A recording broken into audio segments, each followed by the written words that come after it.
From X Plus comes an exciting and unexpected new figure announcement.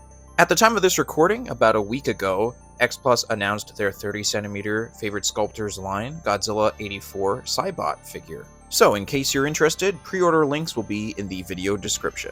Of course, when it comes to collecting, there is no shortage of Godzilla 1984 figures from any company, but when it comes to the Cybot version of this Godzilla, that is not something that you see very often. To add a little bit more context to this particular figure, this is actually based on an existing sculpt from Monster Maker 28, which has been a company that X Plus has taken those kits from and converted into these 30cm figures in their favorite sculptors line in the past.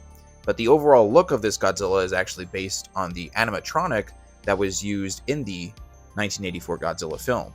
Here are some of the pictures of the actual animatronic on the set of the film from Godzilla 1984. Pretty cool. I believe this was 16 feet tall. I don't know the specifics. I think this was used a little bit in the film for some close-up shots. I haven't seen the movie in ages, so forgive me if I get some details wrong. But this is a really cool and unique thing to put into figure format. I do have one other Cybot figure, which is actually a Sofubi toy from Medicom and Raku and Saku. I got that in a lottery a few years back, and that was a cool release too, but it's cool to see a more realistic interpretation of it. Now, I put some of these images side by side with the X Plus figure just to give you an idea of what they look like next to each other. Again, the sculpt is from Monster Maker 28, but it is a very accurate sculpt, and this figure is a great departure from the usual X Plus offerings. It's nice to get something that's technically a Godzilla figure, but more so kind of a behind-the-scenes version of Godzilla. Kind of, I guess, in line with some of those maquette type figures that we've gotten in the past. And the Toho Maniacs line is also something that is, again, a nice departure from the usual kaiju figures. Now imagine some company went a step above in the future and not only did the animatronic, but did that version of the animatronic where it does not have the skin on it, and instead it's that skeletal one that I'm sure some of you have seen in the past. That's kind of become an iconic cursed image on the internet, and rightfully so, because that is a very creepy look if you don't know exactly what it is, but that would make for a really interesting figure as well, maybe down the line, who knows. Now, the figure itself will have a Rick and a standard version. Again, at the time of this recording, these are already up for pre-order, so you can get these from a variety of websites, whether you choose to go Rick or standard.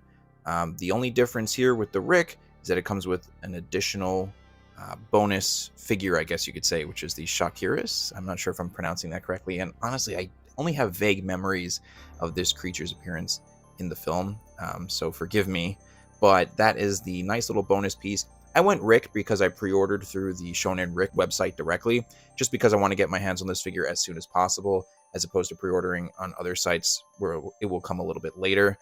So I was kind of antsy with this release, just because I want to get my hands on it. It looks really cool. I'm excited to have it in the collection. Now let's actually take a closer look at the figure itself. I feel like I've just been giving context, but not actually looking at this thing. The sculpt looks great. Credit goes to Monster Maker 28, since this is just a transfer from, I guess, what would be resin to vinyl. I know that when kits are transferred from resin to vinyl, that there is some shrinkage. I don't know if there's softening of detail when it comes to that. Someone who knows the process better can maybe leave a comment below for more information. But in terms of the sculpt here in this X Plus figure, it looks great, it looks crisp. In terms of the paint, it's your usual paint scheme that you get from most Godzilla figures, so there's not much to talk about here. But the pose here, I think, is where you really get that sort of uniqueness to it, and the proportions as well. This animatronic is sort of very lean and skinny, especially around the waist area. Kind of has a very almost exaggerated skinniness to it, where it almost looks like the waist is going in, and then kind of comes back out near the thighs. But the pose looks good. The left arm is raised higher than the right. Godzilla, of course, has a very angry appearance no matter how he looks, with this sort of open mouth, and depending on the angle, I like this shot here where it's kind of shrouded a little bit in shadow, creates this very unique look to the shape of the head.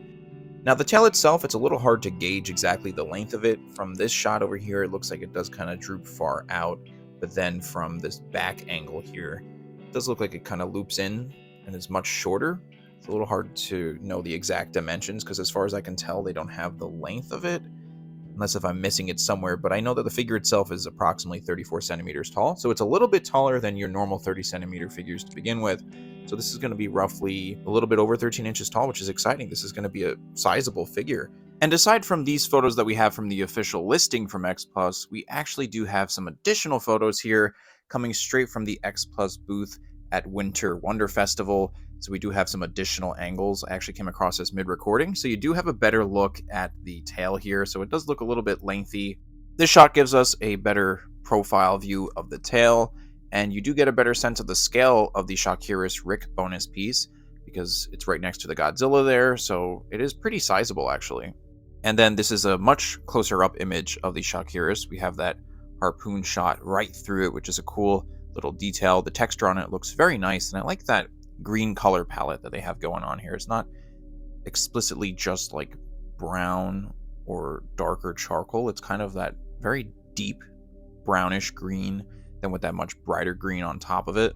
Now, these images of Godzilla are very overexposed, but you do get a good sense of that texture and detail that's present on the entire figure, which looks great. And here's a fantastic close-up of this portrait that is going on with this figure here, looking up at the figure, so it looks like Godzilla's looking down at us, which is cool. What's interesting to me about this head sculpt is that, of course, it looks like Godzilla 84, but it kind of captures the sense of an animatronic, if that makes sense. It sort of has this blankness to it. I know it's supposed to be expressive, but the particular way that they've sculpted this face, it sort of has like a blankness, almost like the animatronic itself is like in a neutral pose, I guess you could say, where it's not being made to express an emotion at the moment. And just circling back to this image one more time and getting closer to the head here, I do like that slight tilt that they have where it's kind of looking down a little bit. It's not over exaggerated, but I do think that this will benefit from some low angle toy photography, which will look awesome.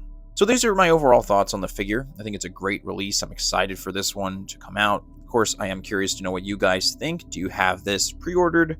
Are you going Rick? Are you going standard? With a release like this, it definitely makes me eager to see if X Plus will maybe delve further into other figures, kind of like ones we've had in the past a couple of times in terms of like maquette versions or concept versions of Godzilla. It's definitely a nice way for X Plus to branch out. What other versions of Godzilla would you like to see similar to a figure like this? Leave your thoughts in the comments below.